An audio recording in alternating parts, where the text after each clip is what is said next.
여러분, 최근 부동산 뉴스에 메가톤급의 거대한 소식이 들려오고 있습니다.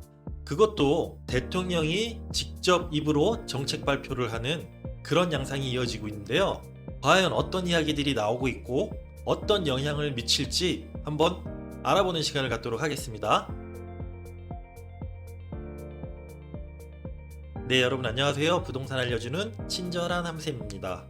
최근에 하루가 멀다 하고 거대한 부동산 소식이 계속해서 나오고 있습니다.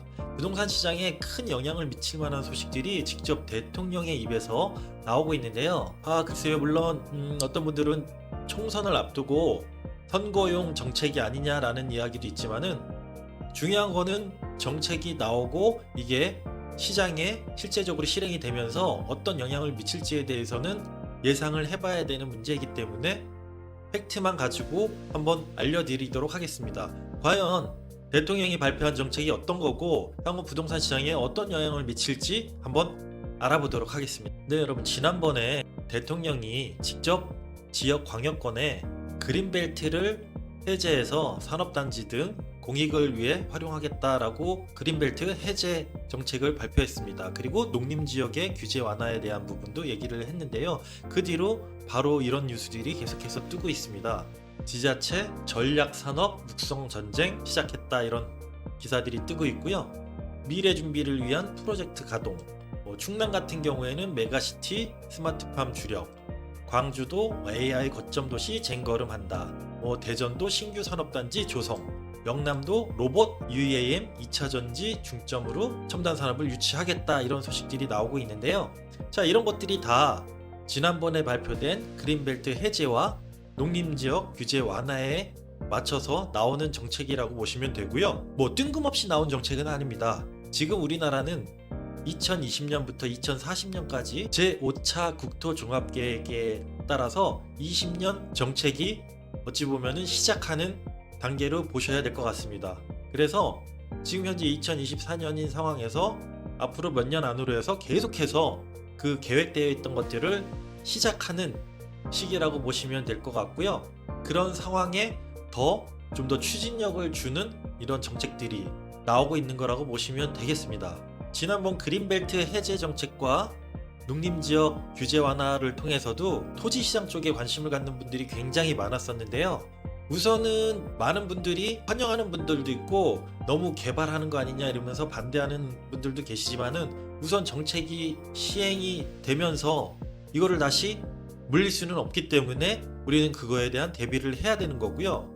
그 지역에 토지를 갖고 계신 분들은 혜택을 받을 수 있는 상황이 될 것 같고, 그렇다고 해서 그린벨트 지역이나 농림지역 땅을 바로 사야 된다? 그거는 제가 아니라고 얘기를 드렸습니다. 우선 상황을 지켜보면서 그 주변이 변하는 상황을 보셔야 되고, 그리고 접근하셔도 늦지 않기 때문에 개인이 뭘 어떻게 할 수 있는 상황은 아니기 때문에 그렇게 말씀드렸었고요. 그런데 이번에는 충격을 줄 만한 큰 이슈가 발표가 또 됐습니다.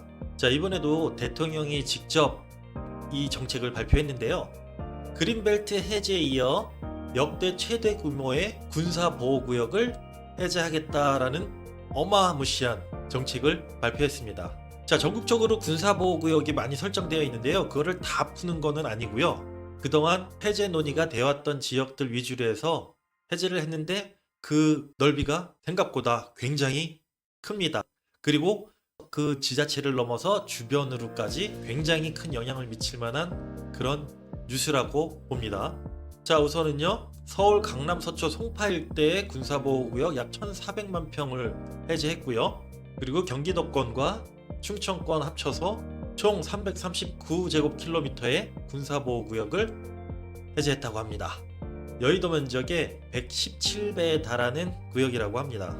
자, 정부가 총선을 앞두고 역대 최대 규모의 보호구역을 해제해서 이게 표심으로 연결될지 주목된다라고 했는데 어쨌든 이렇게 해제가 되기로 결정이 됐습니다. 이런 영향을 어떻게 봐야 될지를 굉장히 중요한 부분인데요.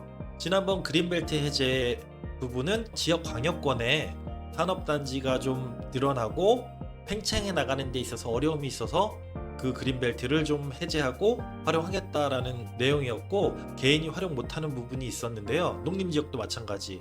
그러나 이 구역이 해제됐을 경우에는 그 전부터 개인이 갖고 있던 땅들이 대부분 많을 텐데요. 제한이 풀려버린 겁니다. 제한이 풀려버리게 되면 어떻게 됩니까? 당연히 그동안 내가 활용할 수 없었던 부분, 뭐 건축도 할 수 있고 도로도 낼 수 있고 개발을 할 수 있다는 겁니다. 개인이. 당연히 그 지역뿐만 아니라 그 주변 지역으로 부동산 가격, 특히 토지 가격이 많이 상승할 수밖에 없다는 거 여러분들 알 수가 있겠죠. 어떤 분들은 이런 군사보호 지역을 해제하면은 뭐 위험한 거 아니냐 하는 분들도 있지만은 지역민들 같은 경우에는 이 군사보호 구역이 해제됨으로 해서 개발을 바라는 지역민들이 굉장히 더 많습니다. 그동안 소외되어 있던 지역들이 많기 때문에 땅값도 좀 올라가길 바라고 개발도 좀 진행되면서 살기 좋아지길 바라는 분들도 많았던 게 사실입니다. 어쨌든 찬성하는 사람이 있으면 반대하는 사람들도 당연히 있기 마련인데요. 저는 어쨌든 이 정책이 진행되는 상황에 사실에 맞게 향후 방향성만 좀 얘기해 드리는 걸로 하겠습니다. 어쩔 수 없이 지난번 정책에 이어서 이번 정책까지 굉장히 부동산 시장, 특히 토지 시장에 미치는 영향이 클 수밖에 없다고 봅니다. 이런 정책으로 인해서 뭐 현금을 많이 보유한 분들은 벌써 주변에 땅을 확보하러 움직이는 사람들이 굉장히 많을 거고요. 토지 투기 문제가 불거질 수도 있는 영향이 있는데 그것도 좀 보완책이 필요할 걸로 저는 예상하고요. 그린벨트 풀리는 주변으로 해서 지자체별로 첨단 산업들이 유치되는 부분에 대해서 설명을 드렸는데요. 또 똑같이 아마 나오게 될 겁니다. 이렇게 군사지역이 해제되는 그 지역 포함해서 그 주변으로 해서 또 산업, 기업들, 도로, 철도 등 개발이 이루어질 것이라고 여러분들 예상하시면 되고요.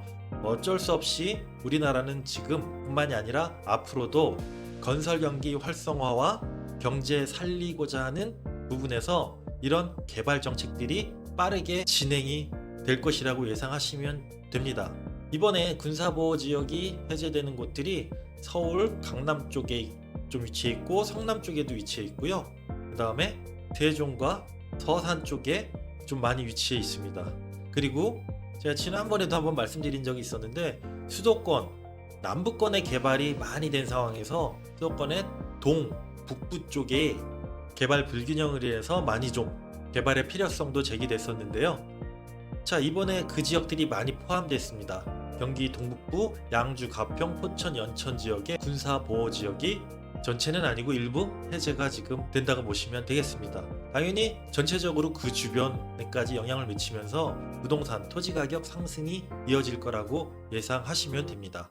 아셨죠? 네, 여러분, 최근에 이렇게 나오는 메가톤급의 기사를 통해서 향후 부동산 시장을 좀 예측해 봤는데요. 직접 대통령이 이렇게 자주 정책을, 특히나 부동산에 직접적으로 영향을 미치는 이런 정책을 발표하는 게 흔치 않은 일인데요. 지금 현재 지역을 돌면서 발표를 하고 있는데 다음 지역에서는 또 어떤 내용을 발표할지 또 귀추가 주목됩니다. 어떤 소식이 나오느냐에 따라서 바로 알려드리도록 할 텐데요. 어쨌든 지금 정부의 방향은 빠른 개발입니다. 그리고 첨단 미래 산업을 많이 유치시키고 인구 분산시키겠다는 뜻으로 받아들이면 좋을 것 같습니다. 자, 이렇게 전국의 부동산, 토지 시장에 영향을 줄 만한 이런 뉴스들이 대통령의 입에서 계속 나오는데 앞으로도 주목을 좀 하셔야 될 것 같습니다. 이미 땅을 보유하고 계신 분들 많이 좋아할 수밖에 없고요. 지금 전체적인 부동산 시장이 주택 시장과 수익형 부동산 시장이 안 좋은 상황에서 토지 시장으로 너무 몰리는 이런 기사가 나온 거 아닌가 하는 걱정도 좀 되지만은 어느 정도는 충분히 지금 영향을 미칠 거기 때문에 이제는 어쩔 수 없을 거라고 보고요. 급하게 서둘러서 접근하시기보다는 앞으로 추가로 나올 정책들을 살펴보면서 총선 이후까지 좀 보면서 투자 방향을 잘 잡고 내가 어느 쪽에 어떤 식으로 투자할지에 대해서 좀 방향성을 잘 잡을 수 있도록 준비하시길 바라겠습니다. 네, 여러분 모두 행복한 부자 되시길 바라며 다음 시간에 또 뵙도록 하겠습니다.